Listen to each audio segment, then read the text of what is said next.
Hello and welcome to another episode of Bulls Weekly. I'm your host, Vinny Paracelli, and we've got a great show in store for you today. On this episode, we'll take a look at the Central Division standings, preview the series in Chicago, and we've got your top plays of the week. But first, let's kick things off with the weekend recap. On Friday night, the Bulls were in Lacrosse taking on the Freeze. Kalen Dinney got the scoring started in the first with a power play goal. Lacrosse would tie the game early in the second, but two goals from Owen Larson put the Bulls in the lead for good. Mitch Parsons and Sean Maloney would add goals in the contest as the Bulls would go on to win Friday night by a score of 5-2. Josh Benson picked up win number 3 as he made 30 saves on 32 shots. Saturday night, it was another tight game as the Bulls led just 2-1 late into the second period, but 3 goals in less than 2 minutes blew the game wide open for North Iowa, and they went on to win by a score of 8-1. It's a 7th straight win for the Bulls as Maloney and Christian Kause both scored twice. Mike Lyon scored his first goal as a Bull, while Marshall Barnes, Connor Clemens, and Kalen Dinney lit the lamp in the win as well. Brady Myers improved to 3-1 on the season as he made 22 saves in the win. With the sweep of the Freeze, the Bulls are now in total control of the NA3HL Central Division as they now have a 10-point lead over Lacrosse. No one else in the division is even close as the bottom 3 teams, Wisconsin, Rochester, and Chicago, have combined for just 1 win so far on the young season. Once again, a number of Bulls had some really big weekends, but in the end it was Sean Maloney who took home the NA3HL Central Division Star of the Week. He scored 3 goals and had 3 assists in the 2-game series and finished at +4. Christian Kause had a good weekend as well, scoring twice and assisting on 3 others. Mitch Parsons had an under-the-radar 5 points, and Kalen Dinney scored in both wins over the weekend.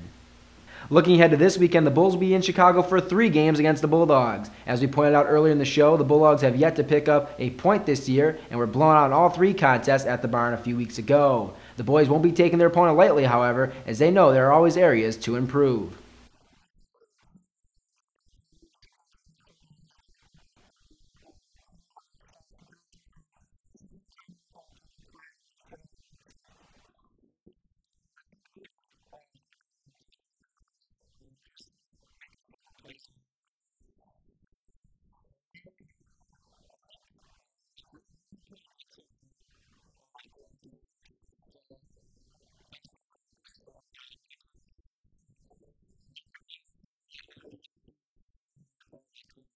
When Chicago came to North Iowa, they had close to a full roster of players. In their last game against Evansville, they only dressed 11 skaters. Jack Henneman, the one who scored every goal for Chicago in North Iowa, is gone. That leaves Brendan Caudill, Matt Sharp, and Cody Gottfried as the leading scorers on the Chicago club. Caudill and Sharp each have a goal and an assist. Gottfried has 2 apples. The only 2 goalies on the roster are Josh Cannon and Joe Timmerman. We briefly saw Cannon in the barn, but he was pulled after allowing 3 goals in 5 minutes on the ice. Zimmerman has been the workhorse lately for the Bulldogs as he's played in the last 4 games for the team, allowing 42 goals in that span. With the lack of bodies, we expect a repeat of what we saw in the barn just a few weeks ago. Now it's time to get to everyone's favorite part of the show, the top plays of the week, and let's get the countdown started with number 5. Not a spectacular play, but we got to give Mike Lyon some love. No goals last season in a year that was cut short due to injury. He finally picks up his first goal as a Bull. A rocket from the blue line finds Twine. Number 4, Josh Benson on Friday night with a couple of great saves from in close. First, in the second period, he stopped Ben Zingelben on the doorstep, and then in the third period, he stopped Zingelben again on the rebound. Big night from Benson, picking up his 3rd win.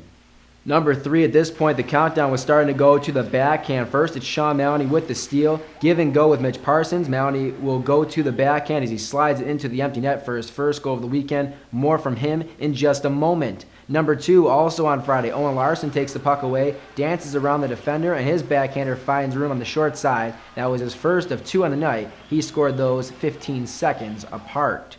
But at number 1 is a 2-for-1 as first Brady Myers stuffs a Wisconsin 3-on-1 opportunity. The Bulls go the other way, and it's a great pass from Josh Arnold to Maloney, who once again goes to the backhand and roofs it upstairs for his 2nd goal of the night and 3rd of the weekend. And that right there is your top play of the week. Some news to bring you on this Thursday. The new NorthIowaBulls.com has launched, so if you haven't checked it out yet, you need to because 1, it's awesome, and 2, we're going to be putting on some great content throughout the season. Speaking of new things, we also have a brand new YouTube page. Hopefully, you're watching this video on our YouTube channel. If not, go over to YouTube and subscribe to our channel to watch all the great videos we'll be posting this season. Also, if you're going to the new website, we just announced that Friday Night at the Barn will take place next Friday on October 28th when we take on the Rochester IceHawks. There will be a costume contest, a jack-o'-lantern contest, and a fall treats contest. You can find out all the details and download the registration form at the new NorthIsleBulls.com. All right, be sure to check out the Bulls on Hockey TV, formerly known as Fast Hockey, if you're not making the trip out to Chicago. And that's all we got for you here on this episode of Bulls Weekly. Hope you enjoyed the show. And until next time, I'm Vinny Paracelli. Go Bulls.